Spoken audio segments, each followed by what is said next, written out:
श्री कृष्ण कन्हैया लाल की जय।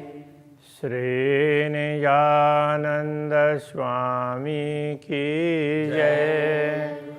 श्री प्राणनाथ प्यारे की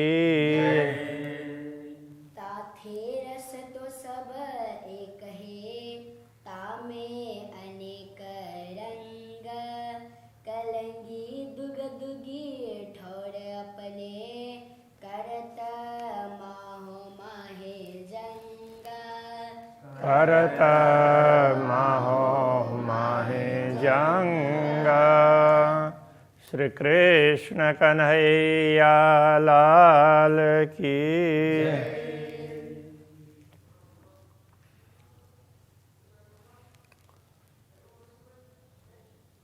पूर्ण ब्रह्म परमात्मा श्री राज्य के स्वरूप का ही वर्णन निरंतर चल रहा है। तो उसमें कभी बीच बीच में ब्रह्मात्माओं की बात आती है, कभी श्री राज्य के स्वरूप में उनके वस्त्र आभूषण उनकी बात आती है, किंतु सभी का मुख्य उद्देश्य तो ब्रह्मात्मा ही पूर्ण ब्रह्म परमात्मा के स्वरूप का वर्णन कर सकती है। यद्यपि उनके विषय में दुनिया में कोई इतनी चर्चा नहीं हुई है और अभी तक परमात्मा के स्वरूप का क्यों वर्णन नहीं हुआ उसके संदर्भ में यहाँ समझा रहे हैं। मोमिन असल सूरत अरस में ब्रह्मात्माओं का असली स्वरूप है वो परमधाम में ही है। अबलव न जाहिर कित, तो अभी तक पूर्ण ब्रह्म परमात्मा का स्वरूप इस दुनिया में जाहिर नहीं हुआ पूर्ण रूप से कहीं भी। उसका कारण क्या है? खोज खोज कई बुजरक गए, खोज खोज करके अनेक लोग चले गए हैं। सो अरस रूहें ल्याही इत, परमधाम की आत्मा ही ये लेकर के आई है।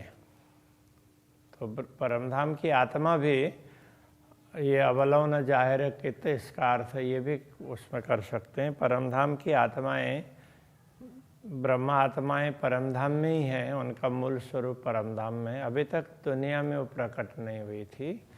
इसलिए इस दुनिया में परमात्मा के स्वरूप की खोज करने वाले लोग अनेक हुए और वो चले भी गए हैं, किंतु पूर्ण ब्रह्म परमात्मा की बात उनके स्वरूप की, उनकी लीला की, धाम की, ये सारी बातें ब्रह्मात्माएं लेकर के आई है इस दुनिया में। नूर खूबी कई केसन की, हक स्वरूप की इत, पूर्ण ब्रह्म परमात्मा के स्वरूप के वर्णन करते हुए कह रहे हैं श्री राज्य के कुंतल केश से निकलने वाले प्रकाश में कितनी विशेषता है इसकी बात करेंगे। तो हाय हाय मेरा अंग मुर्दा ना हुआ, कहते बक्का निश्वत। तो परमधाम में अक्षरातीत धामधनी के अंग स्वरूप ही है ब्रह्मात्माएं और हमारा मूल परमधाम में ही है। और ऐसे हमारे अंगी पूर्ण ब्रह्म परमात्मा के स्वरूप का वर्णन करते हुए तो ये नश्वर तन है, इसमें से प्राण चेतना क्यों निकल नहीं रही है और ये मुर्दा क्यों नहीं हो रहा है? तो वो तो वर्णन ही नहीं हो सकता है अक्षरातीत का, तो फिर भी वर्णन करना पड़ रहा है। ये एक विरह की बात है, तो ये शैली विरहात्मक होती है। तो उसमें जो लोग बाह्य दृष्टि से देखेंगे वो बोलेंगे कि एक तरफ तो बोलते हैं कि ये बोला नहीं जाता है और दूसरे तरफ बताते भी जा रहे हैं।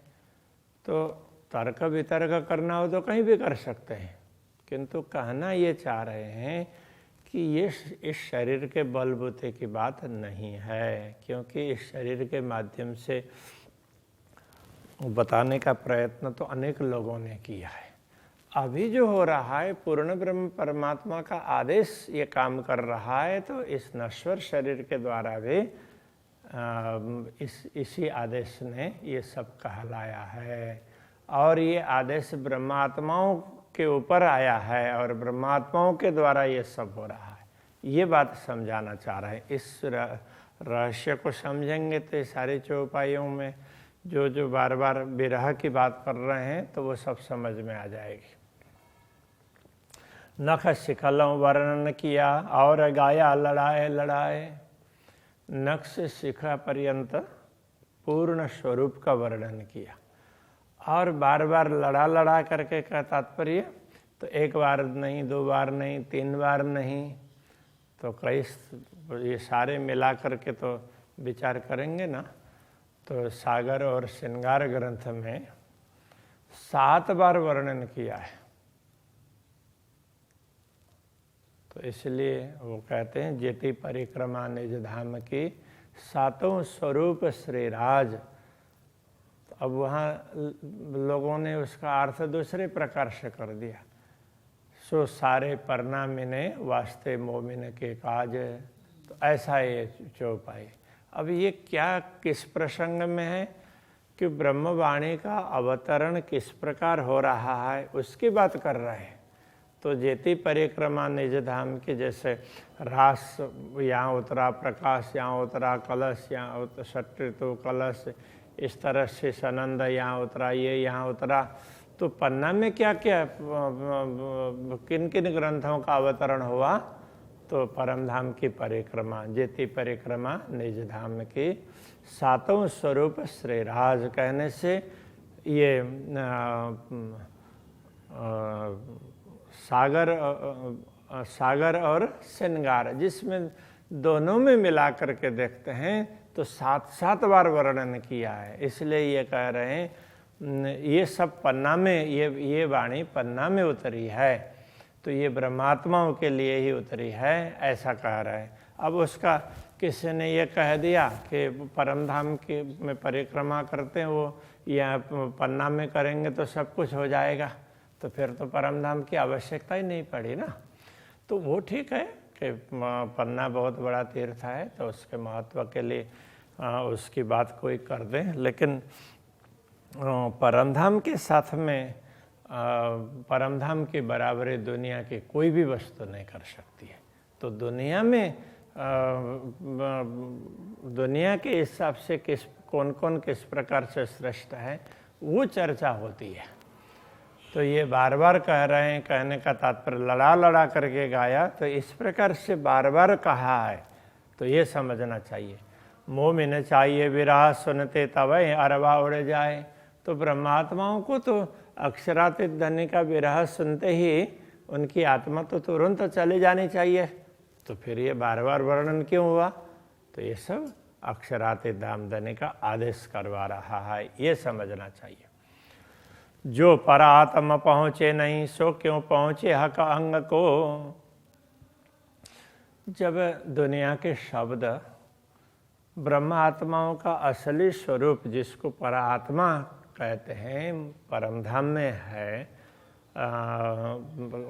खेल देखते हुए पूर्ण ब्रह्म परमात्मा के चरणों में है, तो उस स्वरूप का भी वर्णन नहीं हो सकता है। तो ये शब्द वहाँ तक उनको बताने के लिए भी पर्याप्त नहीं है, तो फिर क्यों पहुँचे अंग को? तो उनके भी अंगी पूर्ण ब्रह्म परमात्मा, तो उनके स्वरूप का वर्णन कैसे कर सकेंगे? आशिक और मासुक का कैसी तफावत है न हो?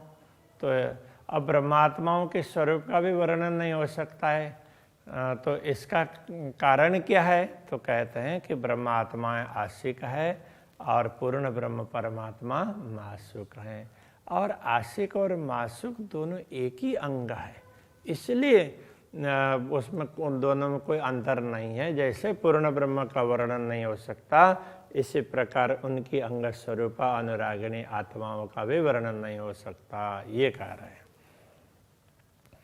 नाजुक शोभा की जो रूह के आवे नजर। तो पूर्ण ब्रह्म परमात्मा की शोभा कैसी? ये नाजुक कहने से कमजोर ऐसा नहीं है, तो बहुत ही कमनीय शोभा है। इतनी कोमल, इतनी कमनीय ऐसी शोभा है कि यदि वो आत्मा की दृष्टि में आ जाए तो तब अबही तो को अरस्य की हो जाए फजर। हे ब्रह्मात्मा, यदि तुम्हारी दृष्टि में पूर्ण ब्रह्म परमात्मा का स्वरूप एक बार भी आ जाए तो अभी तुम्हारी दृष्टि है ना, तुम्हारी दृष्टि ना अभी परम धाम में पहुंच जाएगी। और अब तुम्हारे लिए तो अभी जागृति हो जाएगी, मतलब तुम परम धाम में अभी के भी जागृत हो सकते हो। तो ये कहना चाह रहे हैं, ज्यों सूरत दिल देखत त्यों रूह जो देखे सूरत। जो तुम्हारी जो सूरत का तात्पर्य स्वरूप पूर्ण ब्रह्म परमात्मा के स्वरूप को तुम्हारा जो मूल स्वरूप है परात्मा, वो उनका दिल देख रहा है। त्यों रूह जो देखे सूरत, तो ये जो सुरता यहाँ पर आई है ये अक्षराते धामधनी के स्वरूप के दर्शन कर ले तो बेर नहीं रूह लज्जत तेरे अंग जात निश्वत। तो लज्जत का तात्पर्य स्वाद। जो परमधाम की आत्मा परात्मा अक्षरातीत धामधनी के दर्शन करके जिस प्रकार आनंद का अनुभव कर रही है, ये आनंद तुम यहाँ बैठे बैठे भी कर सकते हो। वो स्वाद तुम भी ले सकते, क्योंकि तेरे अंग जात निश्वत, तेरा जो मूल स्वरूप है वो भी अक्षरातीत धामधनी का ही अंग है। फर्क नहीं दिल रूह के, ये तो दो रहे हिल मिल। तो वैसे तो फर्क नहीं है, ये सुरता और परात्मा दोनों में फर्क नहीं है, क्योंकि परात्मा के दिल में ही तो ये सुरता है, तो बाकी सुरता का अस्तित्व तो क्या है, तो वो बात भी आगे समझाएंगे। तो दोनों तो हिलमिल करके अरस परस हैं। तो अरस में जो रूह है तो हक के कया अरस दिल, क्योंकि ये जो सुरता है इसका मूल तो परमधाम में ही है ना, इसलिए अक्षरातीत धामधनी ने तो दिल को, ब्रह्मात्माओं के दिल को परमधाम ऐसा कहा है। तो ये क्या है कि ये बड़े ही मर्म की बात है, तो बहुत गहराई से समझेंगे तो इन बातों में लगेगा कि हाँ ये कहना चाह रहे हैं। बाकी ऊपरा ऊपरी अब शब्द तो बड़े साधारण से लगते हैं, तो उसको ऊपरा ऊपरी देखते हैं तो पता नहीं क्या कह रहे हैं, ऐसा लगने लगेगा। तेरा दिल लग्या ज्यों सूरत को, त्यों जो सूरतें रूह लगे। तो तेरा दिल मतलब तुम्हारा जो असली स्वरूप परमधाम में है, तो उनका दिल तो अक्षराते धामधनी के स्वरूप का दर्शन नित्य करता ही है, तो दिल में बैठाता ही है अक्षराते धामधनी के स्वरूप को। वो कहीं भी हो ब्रह्मात्मा चलते फिरते, तो उनको कभी ऐसा लगता ही नहीं है कि वो राज्य से अतिरिक्त है। तो विश्राम भी करती है तो श्री राज्य के स्वरूप को हृदय में धारण करके विश्राम करती है, तो कभी अक्षराते धामधनी को अपने दिल से अलग समझती नहीं है। तो जब परमधाम की लीला में वर्णन आता है श्री राज्य और श्यामा जी तीसरी भौम में तो विश्राम करते हैं, तो ब्रह्मात्माएं अलग अलग स्थानों में परमधाम में जा कर के भिन्न भिन्न स्थानों में विचरण करती है, अलग अलग कार्य करती है, लीला करती है। तो उस समय क्या वो अकेले ही अनुभव करती है? कैसा नहीं होता। तो उस समय उनको लगता है कि श्री राज्य उनके साथ में ही जा रहे हैं, श्री राज्य के साथ में ही जाती है, वो अलग नहीं जाती। एक तरफ श्री राज्य विश्राम भी कर रहे हैं और दूसरे तरफ ब्रह्मात्माओं को लेकर के जा भी रहे हैं। तो ये परमधाम की बात है, ये दुनिया में इन रहस्यों को समझा नहीं जा सकता। इसलिए तेरा दिल लग्या ज्यों सूरत को, त्यों जो सूरतें रूह लगे। तुम्हारा जो स्वरूप, तुम्हारा दिल है परात्मा, वो अक्षरातीत धामधनी के सूरत स्वरूप, तो जैसे श्री राज्य के स्वरूप को हृदय में धारण करता है, तो उसी प्रकार ये जो तेरी रूह, ये जो दुनिया में आई हुई सुरता है, ये भी अक्षरातीत धामधनी के स्वरूप को हृदय में धारण कर लें तो अभी ले रूह लज्जता। तो इसी समय अभी उसको परमधाम का स्वाद मिलने लग जाएगा। एक पलक में जगे, उसको जागृत होने में तो एक ही पलक लग जाएगा, उससे ज़्यादा समय लगे नहीं जाएगा। इसलिए हम यहाँ बोलते हैं कि हम तो राज्य के स्वरूप को हृदय में धारण करते हैं, ये सब बोलने के लिए करते हैं। यथार्थ में जो आत्मा धारण करती है उसको जागृत होने में समय ही नहीं लगता है। तो ये कितने मर्म की बात है। किंतु शब्द बड़े ही सरल लगते हैं, तो ये सामान्य रूप से देखने पर इतने बड़े भाव को समझना बड़ा मुश्किल होता है। रूह तो तेरी दिल बीच में, तो कया दिल अरस। पहले कही हुई बात यहाँ पर और स्पष्ट कर रहे हैं। रूह तो तेरी दिल बीच में, जो जिसको तुम आत्मा कह रहे हो, ये जो परात्मा की मात्र सुरता है, ये परात्मा के दिल में ही है। तो कया दिल अरस, इसीलिए इस दिल को भी परमधाम कहा है, क्योंकि ये परमधाम के वो श्री राज्य के ब्रह्मात्माओं के दिल में ही ये सुरता है, और उनके दिल में राज्य भी है। इसलिए इस दिल को अरस कहा है। राज्य जहाँ होंगे तो वो परमधाम है।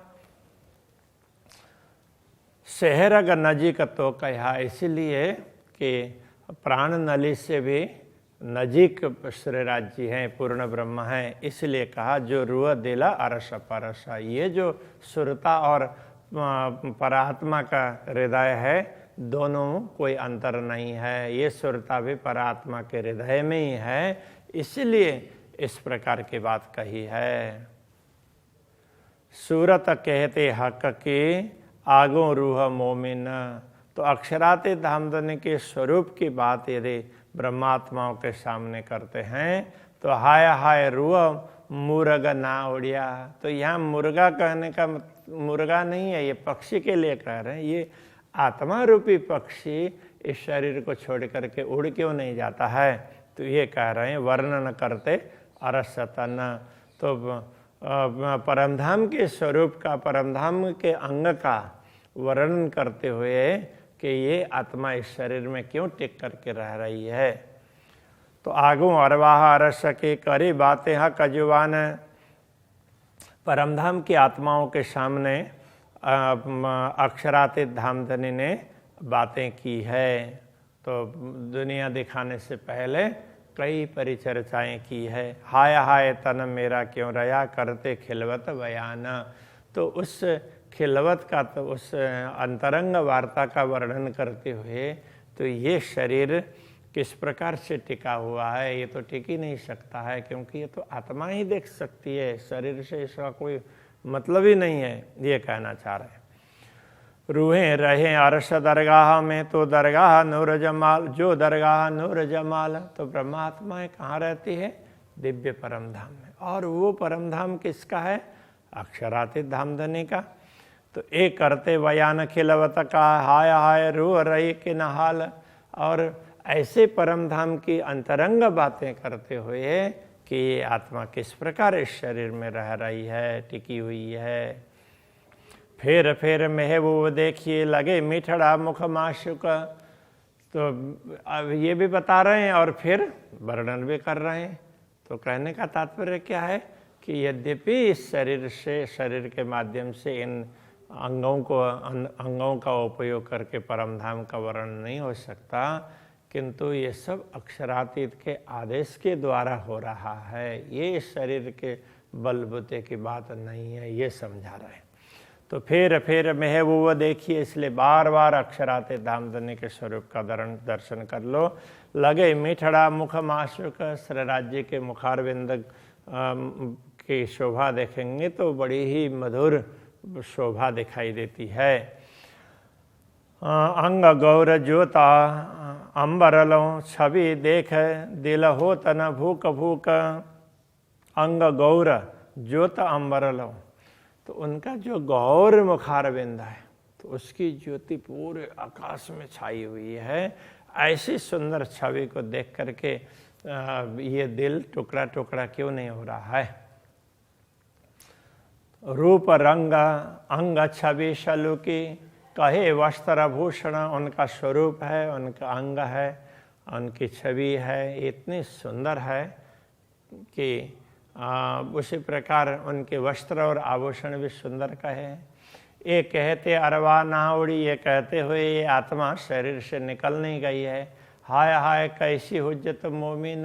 यदि ब्रह्मात्मा होने का दावा करते हैं तो ये कैसा दावा है। तो ब्रह्मात्मा तो इस स्वरूप को छोड़ करके इधर उधर हो ही नहीं सकते, फिर दुनिया में क्यों टिके हुए हो। तो इस प्रकार से ये विरह की बात कर रहे हैं। तो तुम्हें अभी तक इस स्वरूप के दर्शन क्यों नहीं हो रहे हैं, ये दर्शन करने के लिए क्यों लालायित नहीं बने हो। तो ये कहना चाह रहे हैं। पाँव लीक कहते अरवा उड़े, क्यों वर्ण भी हक सूरत। तो श्री राज्य के चरण तल की रेखाएं, उनकी बात कहते हुए भी ये आत्मा तो इस शरीर में टिकती ही नहीं है, वो तो इसकी सुरता सीधा परम धाम में ही पहुंच जाती है। क्यों वर्ण भी हक सूरत। तो फिर इस देह के द्वारा परम अक्षरातीत के स्वरूप का वर्णन कैसे कर सकता। केवल चरण तल की रेखाओं का भी वर्णन नहीं हो सकता। बंद बंद छूट ना गए, हाय हाय कैसी अरस हुज्जत। तो इस शरीर के बंद बंद मतलब इसके जो भी संध अंग अंग ये छूटे नहीं हैं। हाय हाय कैसी हर अरस उज्जत, हम कैसे परम धाम के होने की दावा कर रहे हैं। कया गौर मुख मासुक का और नीलवट असल तिलक।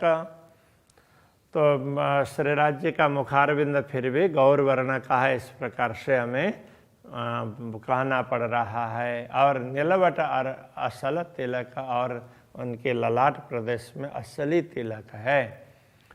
हाय हाय ये बयान करते क्यों जिए, हम में रही नहीं रंचक। तो ये वर्णन करते हुए कि हम इस शरीर में कैसे बैठे हुए हैं, हमें ये जरा सा भी ध्यान नहीं रहा है। बाकी तो इस शरीर के देह भाव में रह करके तो ये वर्णन हो ही नहीं सकता है, ये कहना चाह रहे हैं। तो अभी के प्रसंग को यहीं रखते हैं। श्री कृष्ण कन्हैया लाल की जय। हम में रही नहीं रंचक, हम में रही नहीं रंचक। कहा गौर मुख मासुक का, कहा गौर मुख मासुक का। और नीलवट असल तिलक, और नीलवट असल तिलक। हाय हाय बयान करते क्यों जिए, हाय हाय बयान करते क्यों जिए। हम में रही नहीं रंचक, हम में रही नहीं रंचक। हम में रही नहीं रंचक, हम में रही नहीं रंचक। कृष्ण कन्हैया लाल की जय। श्री निजानंद स्वामी की जय। श्री प्राणनाथ प्यारे की जय। श्री पाँच नौतनपुरी धाम की जय। जगत गुरु आचार्य श्री 108 कृष्णवेणी जी महाराज।